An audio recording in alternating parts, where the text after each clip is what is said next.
એટલા બધા સતવાળા હતા, એટલા બધા જગદંબાના ઉપાસક હતા. આકાશ પાતાળ તું ધરંગ અંબર નાગ સોનંદર પાજી નમે દિગપાલ દિગંબર ગાંઠ ઘી ડુંગર સાત ઘી સાયર ત્રણ સમય નવનાથ ગને નર 64 નારી હાથ પસારી તેમ હરી માતાજીના ઉપાસક.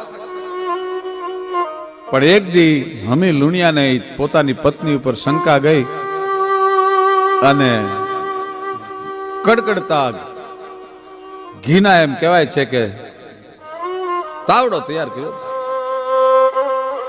અને પોતાની પત્નીને બોલાવીને કીધું કે હે ચારણ, બહુ સતવાદીની દીકરી હો તો આ 15 રૂપિયાના છૂટા છે એ આ ઉકળતા ઘીમાં નાખું છું, એમાંથી કાઢી લે તું. બહુ ચારણ ભાઈ કગરી, ચારણ રહેવા દે રહેવા દે, સતના પારખા ન હોય.